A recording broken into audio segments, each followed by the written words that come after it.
En el corazón del Vaticano, donde las campanas resuenan con ecos de siglos y los muros respiran historia, la elección del nuevo pontífice ha vuelto a capturar la atención del mundo.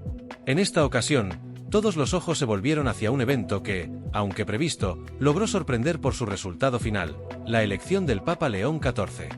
Como ocurre siempre en un cónclave papal, las semanas previas estuvieron cargadas de especulaciones, análisis y proyecciones sobre quién podría suceder a un papa que había marcado profundamente la Iglesia contemporánea.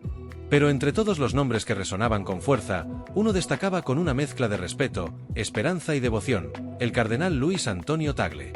Tagle, originario de Filipinas, no solo era una figura conocida por sus credenciales teológicas o su formación académica. Lo era, sobre todo, por su cercanía al pueblo, su lenguaje claro, su capacidad de conmoverse, literalmente hasta las lágrimas, en momentos de gracia, y su constante testimonio de fe vivida con sencillez y profundidad. Había sido nombrado cardenal por el Papa Benedicto XVI en 2012, y más adelante se convertiría en uno de los más estrechos colaboradores del Papa Francisco, siendo designado prefecto de la Congregación para la Evangelización de los Pueblos, un dicasterio vital para la misión de la Iglesia en el mundo moderno. Durante más de una década, el cardenal filipino cultivó una reputación de pastor humilde y comprometido con una iglesia que mira hacia las periferias, que escucha el grito de los pobres y que se atreve a dialogar con las culturas sin perder su identidad. En los sínodos, en los viajes misioneros, en las entrevistas y homilías, Tagle proyectaba una imagen de iglesia viva, vulnerable, pero también profundamente conectada con el Evangelio. Por eso, no era de extrañar que, en los días previos al cónclave, su nombre estuviera en boca de millones. Desde Manila hasta Roma, desde los barrios populares hasta los salones de poder eclesial, la idea de un Papa Tagle despertaba una mezcla de emoción y sentido de posibilidad. ¿Podría un Papa asiático liderar la Iglesia Católica Universal? ¿Podría la periferia, por fin, hablar desde el centro? Muchos pensaban que sí. No solo por justicia simbólica, sino porque Tagle representaba una visión eclesial profundamente alineada con la de Francisco, lo que aseguraba una continuidad en las reformas pastorales emprendidas en los últimos años. Y, sin embargo, cuando la fumata blanca se alzó sobre la Capilla Sistina y se anunció el nombre del nuevo Papa, no fue el de Tagle el que resonó desde el balcón de San Pedro. Fue el de Robert Francis Prevost, un cardenal estadounidense con raíces profundas en la experiencia misionera latinoamericana, quien tomó el nombre de León XIV. El mundo entero, desde los fieles en las plazas hasta los corresponsales en las redacciones, contuvo el aliento por un instante. ¿Y Tagle? ¿Qué había sentido al escuchar ese nombre? ¿Cómo había reaccionado al saber que no sería él quien vestiría de blanco? La respuesta no tardó en llegar, y fue tan serena como reveladora. Con la humildad que siempre ha marcado su ministerio, el cardenal Tagle emitió una breve declaración en la que expresó su plena confianza en el liderazgo del nuevo Papa, y se comprometió a colaborar con él en un espíritu de fraternidad, obediencia y servicio. No hubo resentimiento, ni siquiera decepción aparente.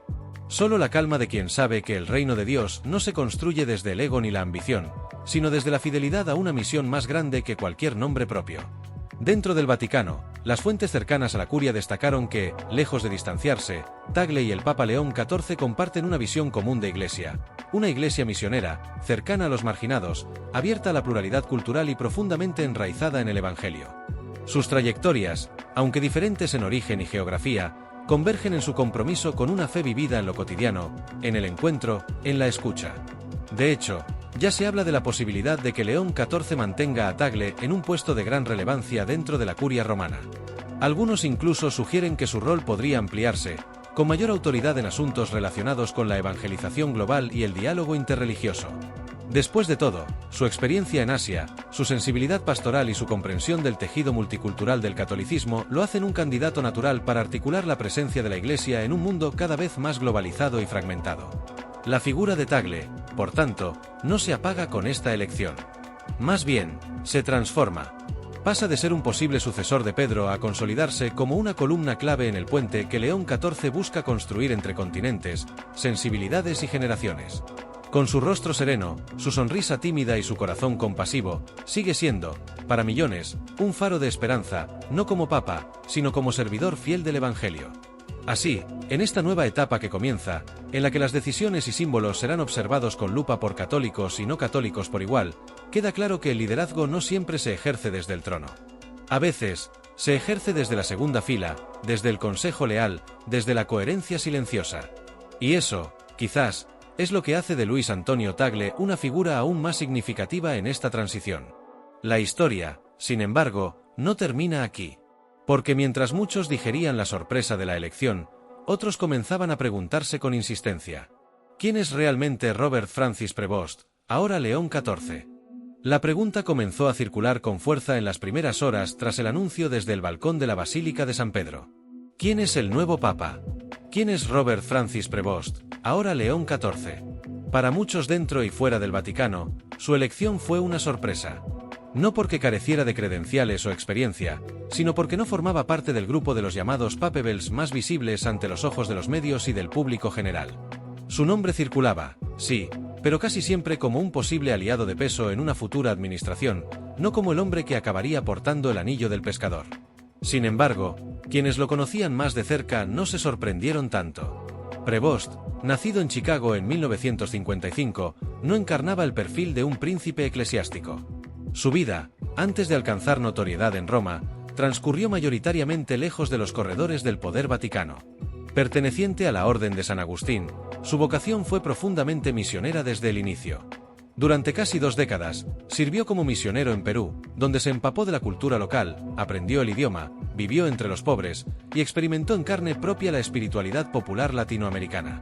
Su cercanía con las comunidades indígenas y su defensa constante de los derechos de los marginados no fueron gestos simbólicos, sino frutos de una vida entregada a caminar junto al pueblo.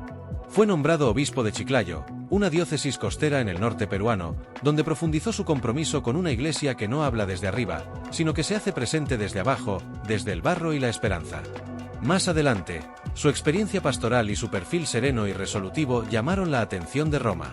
El Papa Francisco, siempre atento a las voces que nacen desde las periferias, lo nombró prefecto del dicasterio para los obispos, uno de los cargos más importantes de la curia. Desde allí, Prevost tuvo la tarea delicada, y profundamente influyente, de ayudar a seleccionar a los futuros obispos del mundo. No era solo un administrador, era un constructor de futuro. Con ese rol, ganó visibilidad dentro del Vaticano y, más importante aún, confianza entre sus pares. Así, cuando los cardenales se reunieron en cónclave en 2025, en un escenario global fragmentado y con señales contradictorias dentro del cuerpo eclesial, muchos se dieron cuenta de que necesitaban algo más que un símbolo mediático. Necesitaban una figura de unidad, alguien que pudiera tender puentes entre las sensibilidades culturales, ideológicas y generacionales dentro de la Iglesia. Y en medio de una elección sin bloque dominante ni favoritos claros, Robert Prevost surgió como lo que muchos comenzaron a llamar un consenso providencial. El nombre elegido por el nuevo Papa tampoco fue casual. Al tomar el nombre de León XIV, evocó la memoria de los papas que han combinado firmeza doctrinal con sensibilidad social. El más recordado, León XIII, fue el autor de la encíclica Rerum Novarum, considerada el punto de partida de la doctrina social de la Iglesia moderna. ¿Estaba el nuevo Papa enviando un mensaje con ese nombre? Muchos así lo interpretaron, un pontífice dispuesto a gobernar con visión pastoral, pero también con atención a las realidades sociales que afligen a los pueblos hoy. La elección de un papa estadounidense causó un efecto inmediato y diverso en las distintas regiones del mundo. En Estados Unidos, por supuesto, se vivió como un hecho histórico. Por primera vez, un hijo de esa tierra se sentaba en la cátedra de Pedro. Y sin embargo, no fue una victoria nacionalista, sino espiritual. Este no era un papa americano en clave de poder, sino un misionero universal que había llevado su fe más allá de las fronteras de su país natal. Eso ayudó a suavizar, incluso neutralizar, los prejuicios que en otras latitudes existen sobre el posible predominio de Estados Unidos dentro de la Iglesia.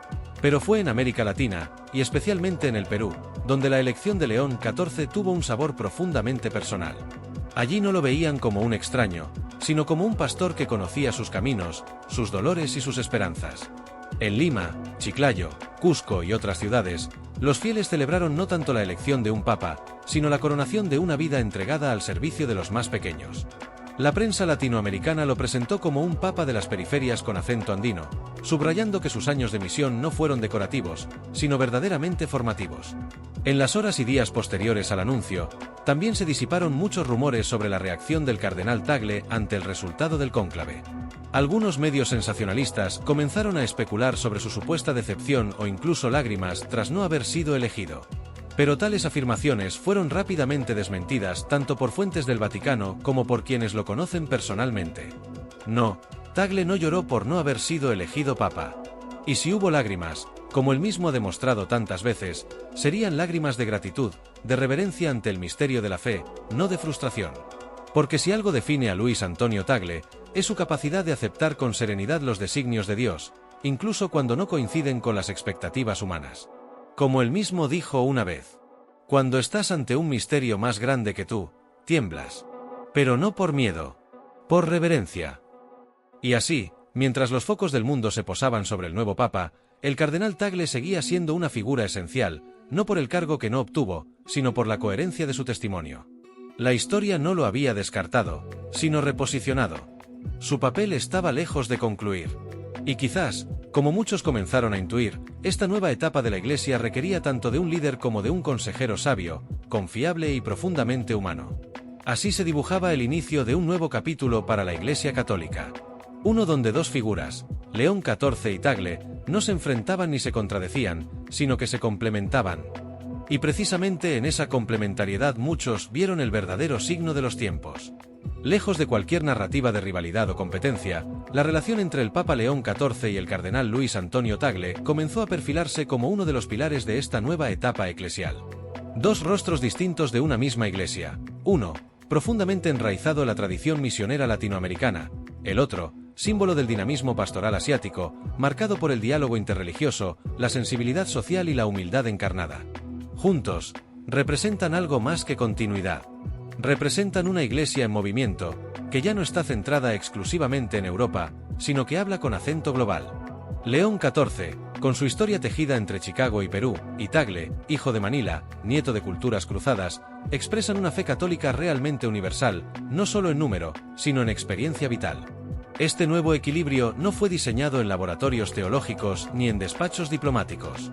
Nació de la vida misma, de décadas de servicio, de misión, de cercanía a los que no cuentan, de comunidades olvidadas por el poder y escuchadas por la fe.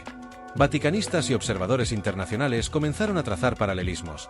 Si Francisco fue el Papa que sacó a la Iglesia a la calle, León XIV podría ser el que la asiente firmemente en el mundo, sin perder su alma pastoral. Y en ese proceso, la presencia de Tagle como consejero clave, como voz experimentada y empática, se volvió casi inevitable. Se hablaba ya en Roma de su posible designación para un cargo renovado y ampliado, dentro del dicasterio para la evangelización, con competencias reforzadas no solo en el anuncio del Evangelio, sino en el diálogo intercultural e interreligioso. El propio León XIV dio señales tempranas de esa intención. En su primer mensaje Urbi et Orbi, mencionó, sin nombrarlo directamente, a quienes han caminado largo tiempo con el pueblo, sin buscar los primeros lugares, pero sí el corazón de los últimos. Fue leído por muchos como un claro guiño a su hermano filipino, cuya presencia en la plaza de San Pedro ese día no pasó desapercibida. No por gestos grandilocuentes, sino por su postura recogida, sus ojos húmedos y su oración silenciosa. Una imagen que quedará grabada en la memoria colectiva, dos hombres unidos no por ambición, sino por misión. Fuera del Vaticano, las reacciones no se hicieron esperar.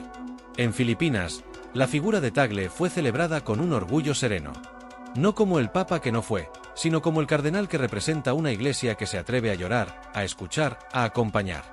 En declaraciones a medios locales, fieles de todas las edades hablaban de él no con tristeza, sino con respeto profundo.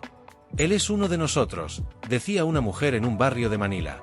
Sabe lo que es tener poco, lo que es creer mucho, lo que es servir sin ser visto. Esa frase, breve y poderosa, parecía captar el espíritu de este nuevo tiempo.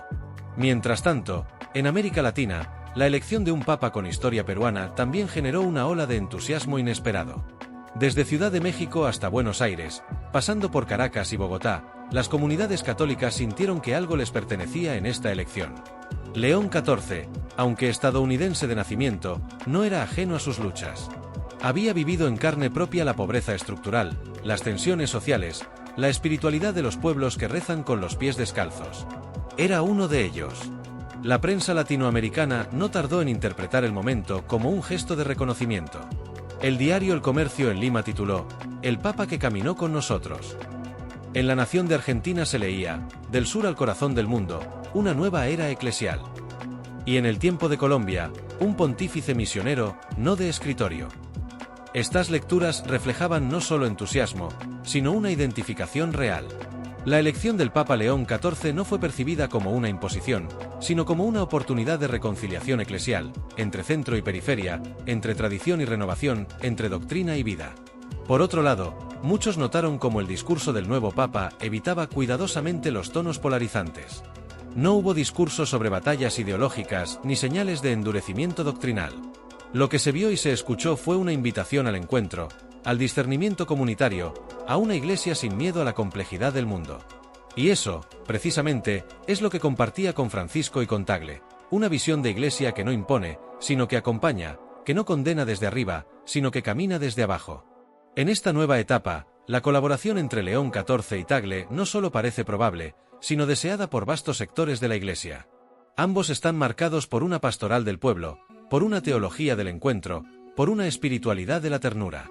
Pero también comparten una conciencia aguda de los desafíos contemporáneos: el secularismo, la indiferencia religiosa, la polarización dentro de la misma iglesia, las crisis ambientales, la migración forzada, el sufrimiento silencioso de millones. Y es que el rostro que el catolicismo proyecte en esta etapa dependerá, en gran medida, de cómo estos dos hombres, con sus historias únicas pero profundamente entrelazadas, logren trabajar juntos, sin competir, sin absorberse mutuamente, sino sumando, fortaleciendo, complementando. Porque, al final, la verdadera fuerza de la Iglesia no está en sus jerarquías, sino en la comunión vivida entre quienes creen y sirven con verdad. Y en este tiempo nuevo, esa comunión se vislumbra, más que nunca, en la alianza entre el misionero de los Andes y el pastor de Manila. Y mientras las campanas de Roma aún repicaban celebrando el nuevo pontificado, una pregunta comenzó a tomar forma en la mente de millones. ¿Qué camino trazará ahora León XIV? ¿Qué estilo de liderazgo imprimirá a una iglesia ansiosa por respuestas, pero también por esperanza? La pregunta no tardó en adquirir dimensión global. ¿Qué tipo de liderazgo ejercerá el Papa León XIV? ¿Será un pontificado de transición, de continuidad, o marcará una nueva fase en la vida de la Iglesia? Las primeras señales, aunque aún iniciales, comenzaron a dibujar un perfil nítido, el de un pastor que gobernará desde abajo, con la experiencia de quien conoce la tierra, no desde el mármol de los pasillos vaticanos, sino desde el polvo de los caminos misioneros. A diferencia de otros líderes eclesiales que fueron formados en el aparato diplomático de la Santa Sede, León XIV es un papa forjado en la intemperie, en el barro literal de las zonas rurales del Perú, donde la fe se mezcla con el canto, la pobreza con la dignidad, y la iglesia con la comunidad. Este no es un papa de libros ni de cátedras, aunque no carece de formación académica, sino de presencia, de escucha, de mirada a los ojos. Fue obispo, pero también vecino, fue prefecto, pero también hermano. Durante sus años en Chiclayo, se le conocía por caminar sin escolta, por celebrar misa en pequeñas capillas improvisadas, por comer con los pescadores y reír con los niños. Era uno más. Ese estilo, según confirman fuentes vaticanas, no cambiará ahora que viste de blanco. De hecho, su primer gesto como papa fue rechazar el trono ceremonial durante su primera audiencia pública y pedir que se colocara una silla sencilla de madera. Ese gesto, pequeño pero cargado de simbolismo, fue interpretado como una reafirmación de la opción por la humildad que ha caracterizado los últimos pontificados, especialmente el de Francisco. Y es que León XIV no es una figura improvisada. Su elección no fue producto de una estrategia de marketing eclesial, ni de un juego geopolítico dentro del colegio cardenalicio. Fue el resultado de un profundo anhelo de unidad real, no cosmética. En un cónclave sin bloques dominantes ni candidatos impuestos, su perfil misionero y su trayectoria silenciosa fueron, paradójicamente, su mayor fortaleza. Era el rostro de la iglesia que no grita, pero que permanece. La iglesia que no arrastra titulares, pero que sostiene vidas. Esa percepción se reflejó en las reacciones internacionales. En Estados Unidos, su país natal, la noticia fue recibida con una mezcla de asombro y orgullo. Los medios hablaron de un día histórico para los católicos estadounidenses, que durante mucho tiempo se han sentido una minoría cultural dentro del panorama católico global. Aunque Estados Unidos tiene más de 70 millones de católicos, nunca antes había tenido un papa. Pero lo más interesante no fue el enfoque nacionalista, sino el tono espiritual con que muchos vivieron el acontecimiento. Desde catedrales en Nueva York hasta parroquias rurales en Dakota, los fieles celebraban no tanto que el Papa fuera estadounidense, sino que fuera alguien que encarnara la fe vivida, no la fe teórica. Su historia en Perú, sus años con comunidades indígenas, su servicio a los pobres, todo eso hablaba más que su pasaporte. En Canadá, la reacción fue igualmente positiva. Los medios como CBC y Catholic Voices Canada subrayaron el valor de tener un pontífice norteamericano que no representa hegemonía ni poder, sino cercanía, diálogo y pastoralidad. La elección de León XIV fue vista como una oportunidad para disminuir las resistencias que ciertos sectores católicos en el mundo tienen hacia la influencia estadounidense. Si bien hay quienes miraban con recelo la posibilidad de un papa del norte, la biografía de Prevost, más andina que anglosajona en muchos aspectos, desactivó esas sospechas. Su elección fue recibida, en lugar de con distancia, con curiosidad abierta y disposición al encuentro. Pero sin duda, fue en el llamado sur global donde el nuevo papa encontró su mayor resonancia emocional. En África, numerosos obispos y cardenales saludaron la elección con entusiasmo. En declaraciones desde Nairobi, uno de ellos expresó: "No necesitamos un papa que conozca nuestras estadísticas. Necesitamos un papa que haya conocido nuestra sed, nuestra tierra, nuestra esperanza". León XIV ha estado allí. En América Latina, la emoción fue todavía más palpable.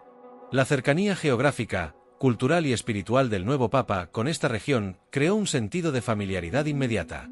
Muchos lo consideran un heredero espiritual de Francisco, pero con un estilo distinto. Si Francisco gobernó con la intuición de un pastor de las calles, León XIV lo hace con la experiencia de un obispo misionero, silencioso pero firme, sin gestos teatrales, pero con visión de cuerpo.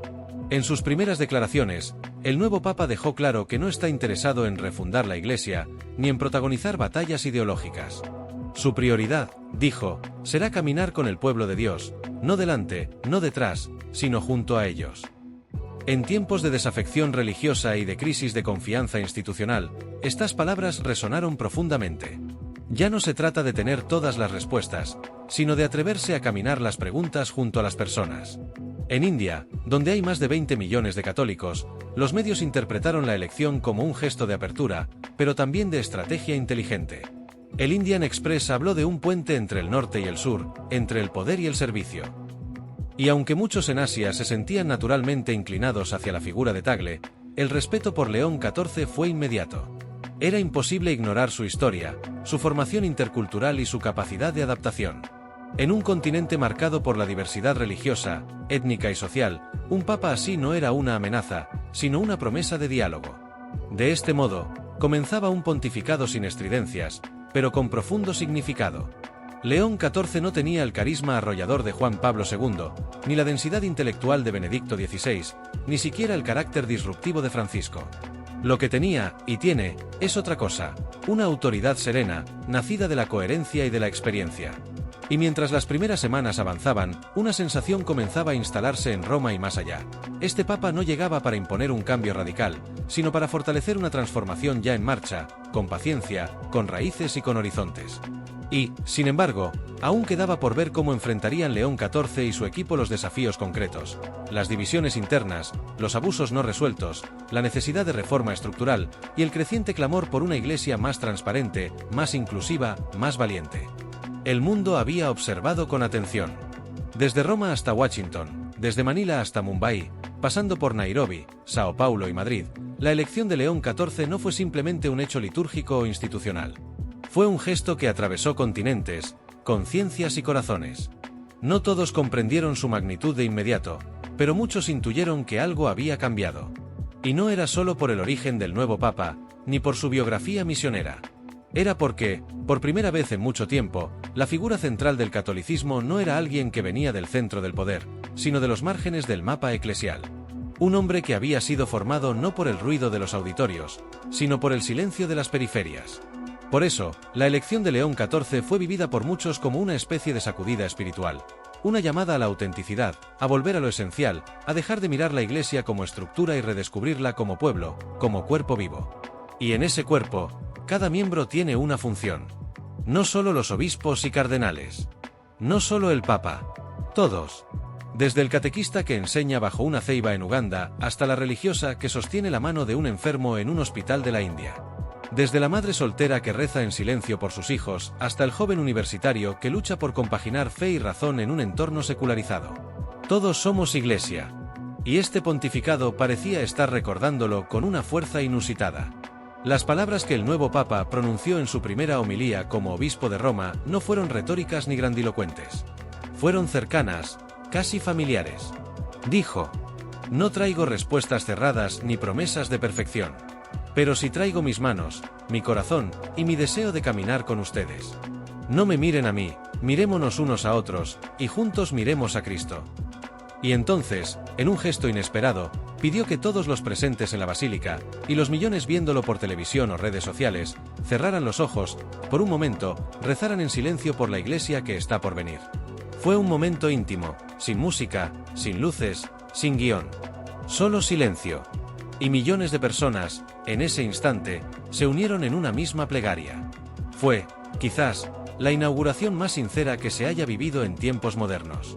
A partir de allí, comenzaron las tareas. Y no serán fáciles. León XIV hereda una iglesia con profundas heridas. Los escándalos de abusos no han terminado de ser sanados. Las divisiones internas entre sectores progresistas y conservadores siguen generando fracturas. La falta de vocaciones en muchas partes del mundo plantea desafíos urgentes, y el choque entre tradición y modernidad exige discernimiento, no dogmatismo. A esto se suma la presión de un mundo que observa cada paso de la iglesia con escepticismo, y a veces, con abierta hostilidad. Pero también hay esperanza.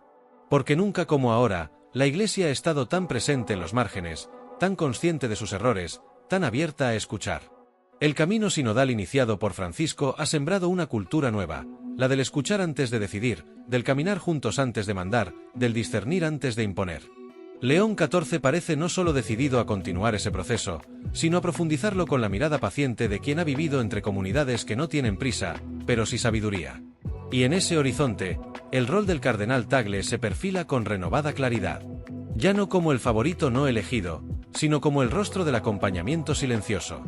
El que no necesitó la tiara para convertirse en referente. El que seguirá caminando junto al Papa, con la libertad de quien no carga con el peso de la elección, pero sí con la gracia del servicio. Muchos ven en él un eje esencial para el equilibrio de este nuevo tiempo, un puente entre Asia y Roma, entre teología y espiritualidad, entre institución y ternura. El mensaje de este pontificado no está escrito en decretos aún. Pero sí se ha inscrito ya en los gestos, en las palabras sencillas, en las lágrimas discretas, en la humildad radical. Se trata de volver a ser discípulos, no príncipes. De volver a la raíz de lo cristiano, el seguimiento de un Cristo que no vino a ser servido, sino a servir. Y es ahí donde entra la pregunta más importante de todas. No la que se hace sobre el nuevo Papa, sino la que cada uno debe hacerse a sí mismo. ¿Qué parte del camino estoy dispuesto a recorrer con esta iglesia? ¿Oraré? ¿Escucharé? ¿Serviré? ¿Tenderé la mano en vez de alzar la voz? ¿Aceptaré que la iglesia no es perfecta porque tampoco lo soy yo? ¿Caminaré con otros, aunque piensen distinto? Porque este nuevo capítulo no le pertenece a un solo hombre, ni siquiera a un solo pontificado. Le pertenece al pueblo entero de Dios.